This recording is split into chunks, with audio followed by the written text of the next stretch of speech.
Hello, you're watching OGTV, and it's a very cool morning here in the rock city called Abeokuta, the capital of Ogun State, state that is with the appellation, the Gateway State. My name is Hakeem Akitunde, and I'm welcoming you to the midweek edition of the program, Kneel Down. Of course, you know that Kneel Down is in two segments. Why I'm here right now is to anchor the first segment known as Morning Flakes, and later on you'll also watch the main interview segment of Kneel Down, where two other fantastic guys will also take you through another important topic with a guest or guests as it may be. Once again, my name is Hakeem Akitunde, and I shouldn't be alone. I will not be alone. I'm not always alone, even though I change them depending on my mood. And for my mood this Wednesday morning, I think I have, well, a very natural, cool-looking lady beside me. Her name, Miriam Usman. Good morning, Miriam. Thank you so much. Good morning, and good morning to our viewers. It's another beautiful Wednesday morning, and let me start by asking you, are you an Arsenal fan? Well, yeah, sure. Okay. I can't deny that. Are you a Man City fan? Okay, let's answer mine. Are you a Man City fan? It have actually answered. A Man City fan. It have actually answered all I need. You are one of the fans in Nigeria that will always support any team that is winning. Why do they always say this? I don't know. Standing with this team for the past 2-3 years. Which team? Man City. Tell me, and then when it's just time for us to enjoy tell me the name of, tell me the name of your captain. Why do you keep disrespecting us? Okay, let me keep it cool. What's the name of your coach? If I tell you now, would you respect me and my God. If I tell you now, would you respect me and my fan? You are an ardent Man City fan. Pep Guardiola is my coach. Do you want me to go? You should know that. Now, we have Kyle Walker. As the captain? As my goalkeeper. As my captain. And we have... Let's go. Hold on. This is the midweek edition. Hold on. I'm taking you through it now. This is not to call our captain. This is not a sport chat. I said captain. You are saying Kyle Walker is your goalkeeper. No, I'm trying to tell you my goalkeepers and my workers and my coaches, my coach. My coach, my team coach. Who was the team? Goalkeeper. Who was the team that you are saying mine? When you say our coach, our goalkeeper, our team. Right now? Do you pay anything there? Why are you feeling bad Who is feeling bad? It's a game of football. Anything can happen, and it is not over until it's finally over, mind you. Shout out to my team. Shout out to my goalkeeper. Shout out to my captain. Shout out to my coach. This is the way I found Man City, and as far as the club is concerned, you can become a fan. Even last night to this night, you can become a fan. Arsenal, because of what happened yesterday, to become a member, Man City. We will welcome you. See Miriam, see Miriam dragging me. No, that's what it is. On top of Money Flakes. Anyway, you're welcome to the program. It's good to, and I think that is the impact the EPL has taken. You can't take it away. The lesson here is that those who are in charge of Nigeria passion, and I think if they can take half of that passion to the organization, and of course, and reorganization, and of the administration of football in this country, I think we'll get better. Especially the followership. You must give it to them in the north, and some maybe in Ibadan.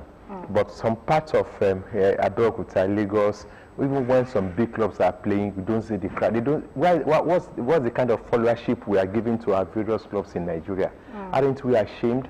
Are we not supposed to have gotten over all this? Football was even better when you were still a kid in the 80s, in the 90s. Yes, I can tell you for free. In Nigeria, you have big teams that you can follow. You have Rangers, we have Shooting Stars, we have Raka Rovers, we have Ayub Salam Rock, and all the what happened to them, and nobody is talking. It is going down, down, down, and down. I just hope that we'll take something positive from the followership, our followership of foreign football, and make it work too in Nigeria. I do agree with you. I do agree. And if you check the feedbacks or the membership participation, especially from the just concluded African Cup of Nations, you see that Nigerians are willing to support this sport. They are willing to support everything, especially when it comes to Nigeria. It's not left for the management and those involved to ensure that this spirit doesn't die down. You know, you just made mention of this clubs we have in the... Anyway, just like Miriam said, the results last night and what she dragged me into this morning has changed my weather, has changed the way I feel. But for the original weather forecast of how the weather is likely to look like today, even though if it's going to be very cold, for some, because of yesterday's results, they might not feel the coldness. They will continue to feel the heat until Sunday when it is finally over, depending on where we pendulum of victory will shift. So we'll take a break right now. We'll welcome you again, and let's see what the weather is likely to look like this morning. We'll be back.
Yes, that's the weather forecast for today.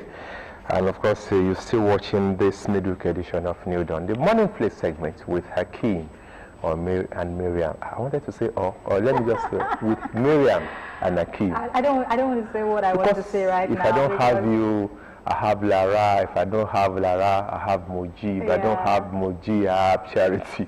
So I was almost saying forgetting that you're already seated beside me. I'm here in full flesh. What's the setup like this morning? Today is not different from what we've always had for you every Wednesday morning. We just took you through the weather forecast for today, and we follow up with that in the news stories, where we bring you stories that should get your attention for this morning. And then we'll bring you a pep talk followed by some newspaper reviews that are actually out this morning, and then we'll take you through a light-hearted conversation interview with our guest for you on the program today, where we will be exploring the impact of SDGs in Ogun State. And thereafter we move straight to trends and we bring you all that has been trending on the X app, and very interesting topic, by the way, for you listening this morning.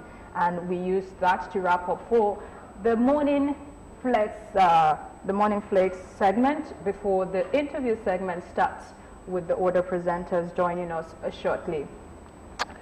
All right, let me just quickly inform you that the administration, the administration in Ogun State, and of course most administrations in other states, are counting down to May 29 again. That is Democracy Day. So from next week, Monday, let me just inform you, it's going to be very special on our flagship programs on OGTV, Kneel Down, Focus, Otunjo, Ujukoro, and what have you. Democratic Path, because government officials will be coming one after the other to come and tell us the achievements, the challenge, and their focus, especially the achievement in the last 1 year. For those in the second term, it will be celebration of another 1 year by May 29. So that's the setup on OGTV. You know, you cannot do it better. We'll be bringing them different commissioners, different essays, SSG, the head of service, and of course you will be getting to know what they have been able to achieve and their plans for the state as they celebrate another Democracy Day. We count down to another Democracy Day on May 29. But for now, in the news is next, and I'm starting with this one. President Bola and the Vice President, Senator Kashim Shettima, will now pay airport access toll and parking fees at any of the nation's airports. This was as the Federal Executive Council, chaired by Tinubu, approved a memorandum from the Ministry of Aviation scrapping toll exemptions for all very important persons and government officials using the airports. The Minister, Mr. Festus Keyamo, who announced this to journalists after Tuesday's FEC meeting, argued that the government was losing over 82% of the revenue it should have earned from the e-tags that provide access to the airports. They explained that the memoranda had initially recommended an exemption for the President and the Vice President. However, Tinubu overruled the recommendation, insisting that he and the VP, alongside their aides, must pay tolls. The Minister lamented that VIPs who have the money to pay tolls are evading payment, leaving the authorities to rely on charges gotten from the poor. Interesting, good, fantastic. And I think I like it. This should extend to so many other areas where VIPs that can even pay more are exempted because of their position, because of their personalities, where the poor are not allowed to breathe. This is an example, and kudos to those who actually took this decision. Well, you know, every decision some people will welcome it with open hands. No.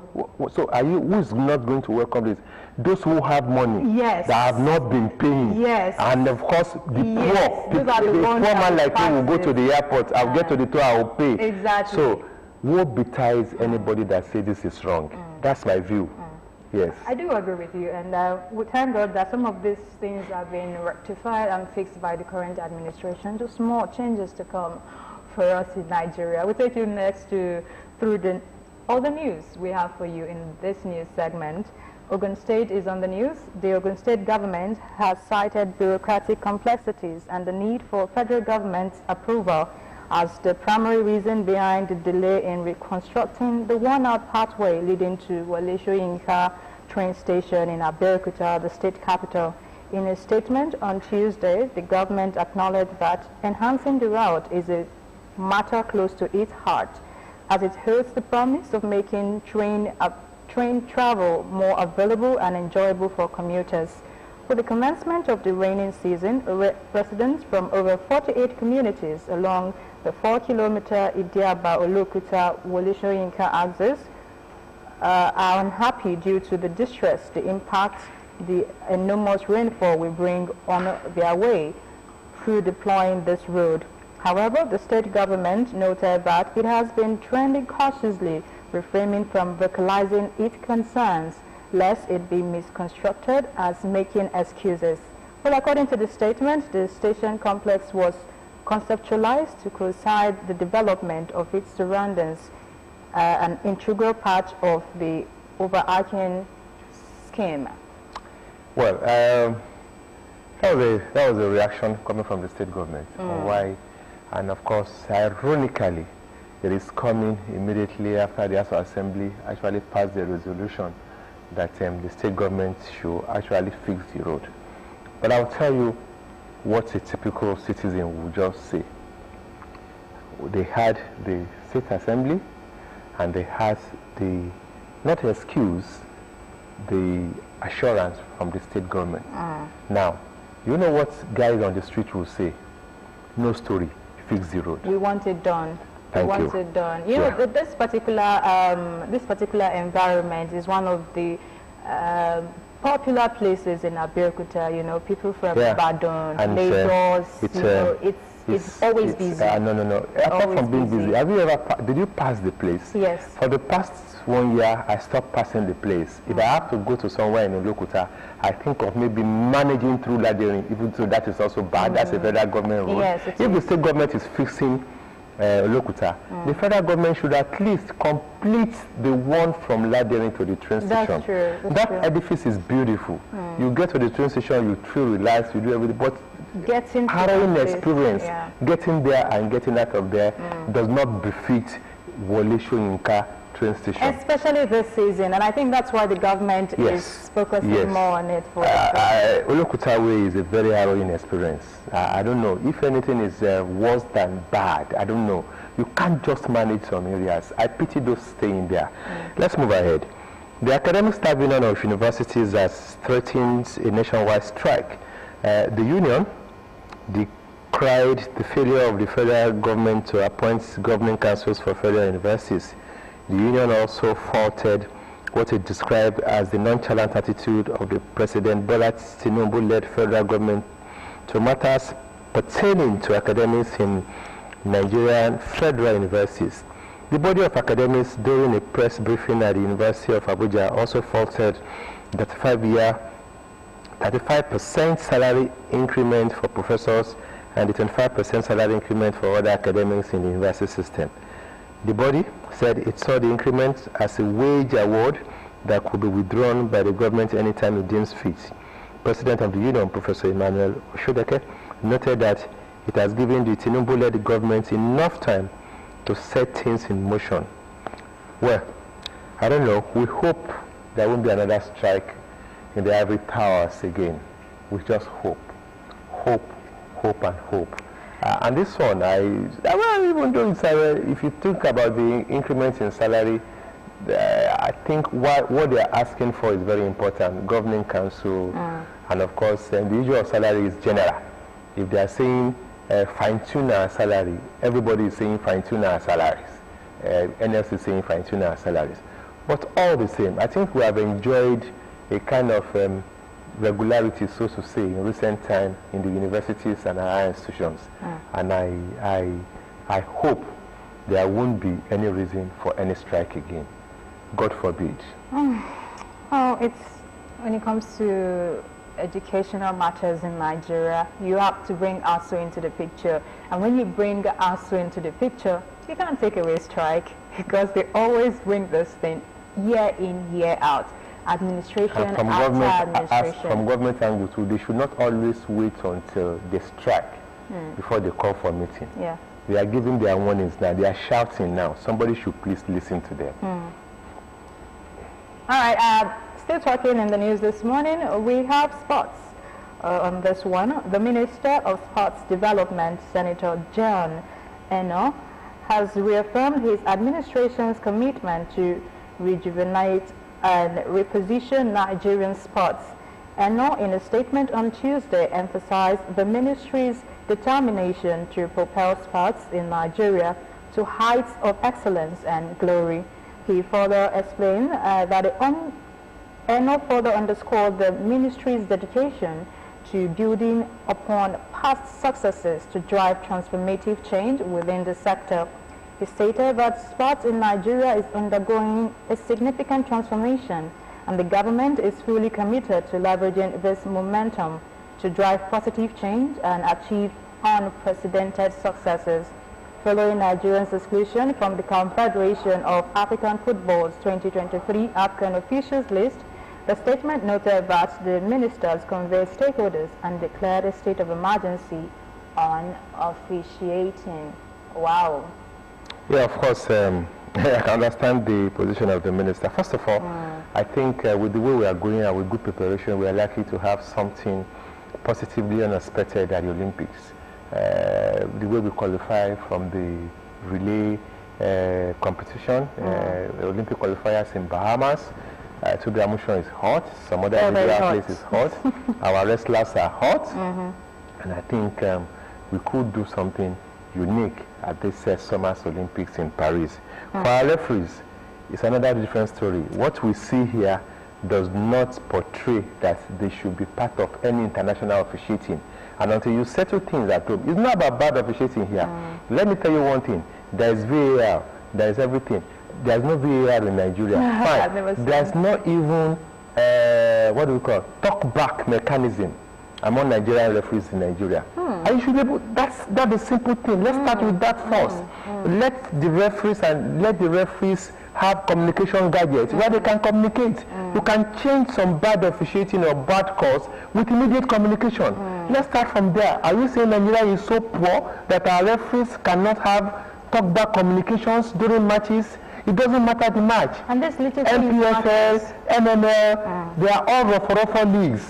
If you look at the way the official, yeah, that's just the truth. Okay. And we must continue to improve. If you don't improve in that aspect, so you want them to, you want CAF or FIFA to call them to international competition and still continue to lecture them on how to use communication gadgets, continue to lecture them on how to use VAR when you are supposed to have had elementary knowledge of it.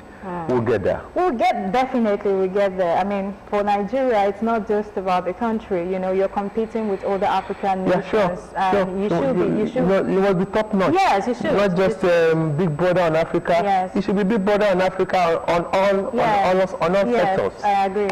From our end, the last one, coming from the presidency and coming from the president again, President Bola Tinubu has instructed Central Bank of Nigeria to suspend the implementation of the 0.5% cyber security levy in response to public backlash and opposition following his announcement. Minister of Information and National Orientation, Mohammed Idris, disclosed the suspension of the levy on Tuesday. It stated that President Tinubu has directed the CBN to temporarily halt the enforcement of the 0.5% cybersecurity levy and to review the methods of its application. Members of the House of Representatives on Thursday asked the CBN to withdraw the circular directing financial institutions to commence implementation of the 0.5% cybersecurity levy, describing it as ambiguous.